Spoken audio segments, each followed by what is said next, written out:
Dr. Michael Harris sat alone in his office, gazing out the window. The hospital was quiet, save for the distant sounds of nurses' footsteps and the occasional hum of fluorescent lights over. The cold, clinical glow of the lights made everything sharp, almost too sharp, and it reminded him of a past he couldn't escape.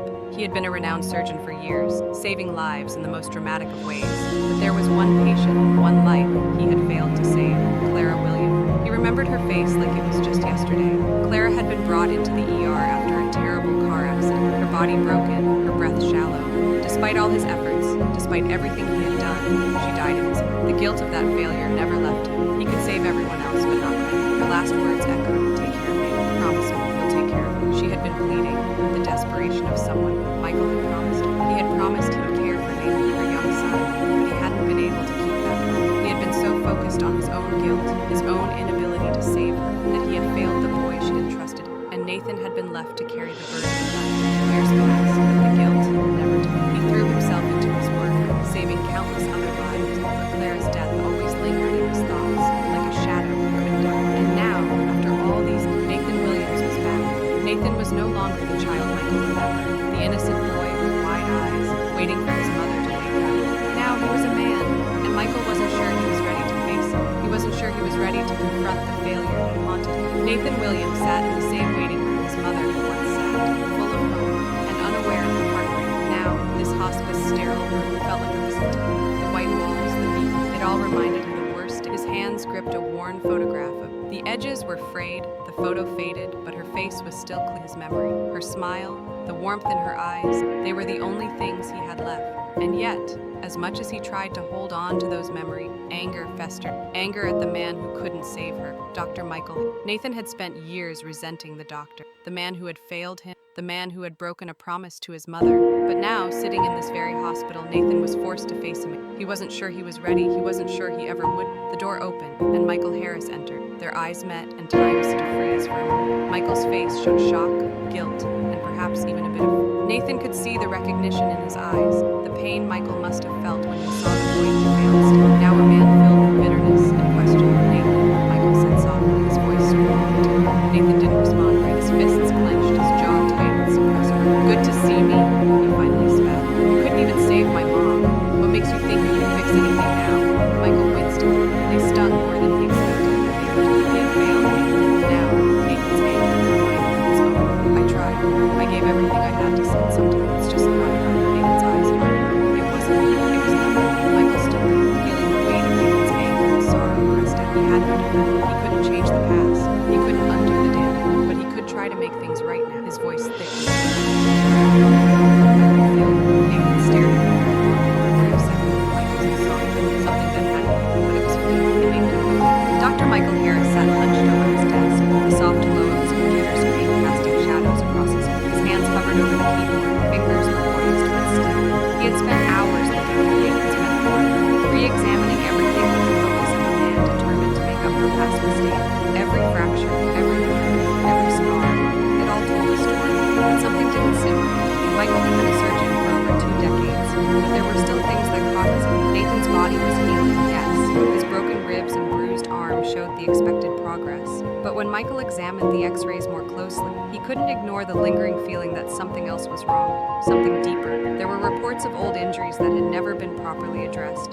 The bruises on Nathan's back weren't from the accident. The scars across his ribs, faded but still visible, seemed far too old to be linked to a recent crash. Michael's eyes narrowed as he looked at the dates. These injuries predated the accident. Nathan had been hurt before, and it wasn't just once. It seemed like a pattern of long-term physical trauma, and his pulse quickened as he scrolled through more files. How had I missed this? His mind raced. He had focused so much on Clara's tragic death, on his failure to save her, that he had completely missed the signs that Nathan was suffering in ways far worse than just the loss of her. Without hesitation, Michael reached for his phone and dialed the number of an expert in child trauma. "Dr. Hayes, I need you to look over some records for me," his voice lowered. "It's Nathan Williams. I think there's something in his history." The line crackled, and Michael could hear the expert's voice muffled by static. "I'll take a look at them now, Doctor," Hayes responded. Minutes felt like hours as Michael finally the phone rang again. "Dr. Harris, I reviewed the records." "Doctor," Hayes began. "The injuries on Nathan's body, they're not just from the car accident. These signs, they indicate long-term physical abuse, most likely from someone he knew." Michael's stomach dropped. "The word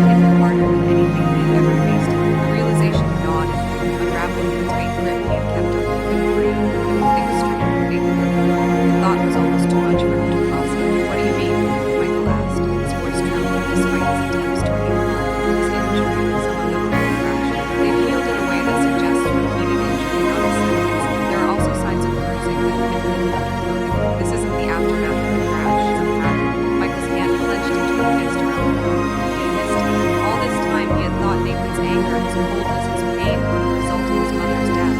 But the truth was far darker, far more complex than he had ever imagined. Nathan hadn't just been robbed of his mother, he had been robbed of his childhood by someone who had hurt him long before the accident. "I need you to follow up on this, Doctor. Hayes, I need to know more," Michael urged, his voice hardening with resolve. "We will, Doctor." "Harris, I'll make the calls, and we'll investigate further, Doctor," Hayes replied. The line went silent for a moment as Michael's thoughts swirled. His entire world had just shifted. He had thought Nathan was just another victim of fate, another child who had lost their way. But the real story, the deeper truth, was far more tragic.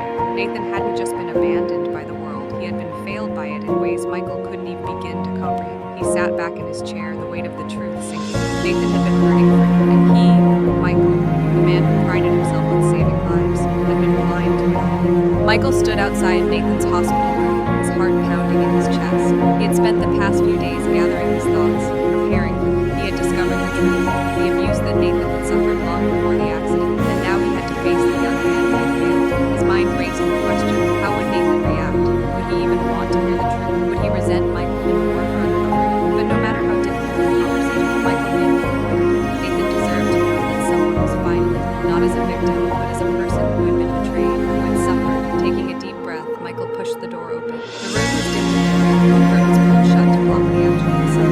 Nathan sat on the bed, his back turned to the door and gazing out the window. His posture was stiff, as if he were bracing himself for something, yet there was an air of exhaustion about him. It was as though he had been carrying the weight of the world for too long and had no more energy to fight. Michael stepped into the room, the door opened softly. Nathan didn't acknowledge his presence, as if he were lost in thought or so tired. Nathan himself, his voice a mixture of guilt. "We need to talk." Nathan didn't respond at first. The silence filled the air more than Michael. After a long pause, Nathan finally his voice. "What now, Doctor?" "Harris, you're here to tell me how much you care? How you're going to fix everything? Well, guess what? I don't need your help.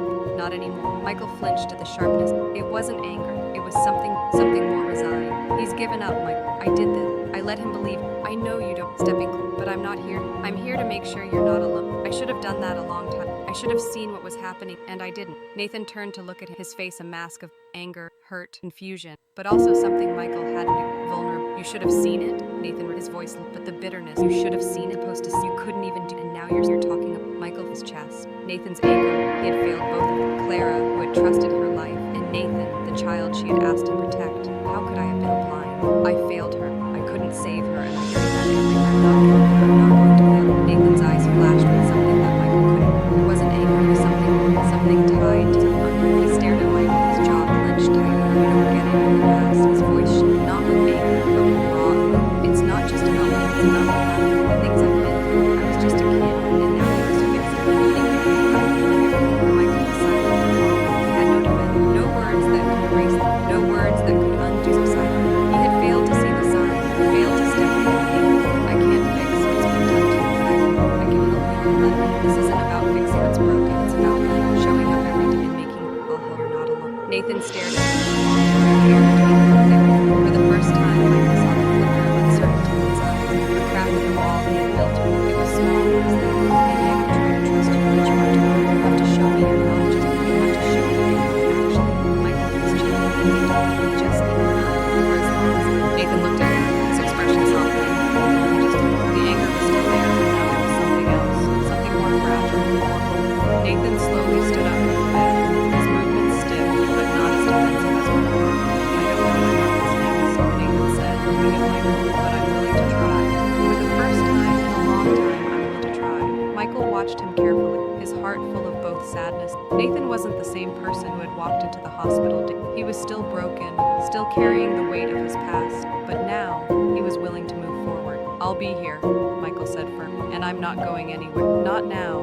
Not ever." Nathan gave him a small, tentative nod, and for the first time in years, Michael felt a glimmer of this wasn't the end of their journey, it was the beginning. And while the road ahead would be long and painful, it was a road they would walk together. "What's broken?" Nathan said quietly, "but maybe you can help me fix it." Over the next few weeks, Michael kept his promise to Nathan. He didn't just treat his physical injury, he supported him through therapy, encouraged him to confront the pain that had been buried for so long. It wasn't easy. Some days were harder than others, and Nathan often retreated in, but Michael didn't give up. He kept showing up, kept being there. Nathan's progress was slow, but it was real. He began to trust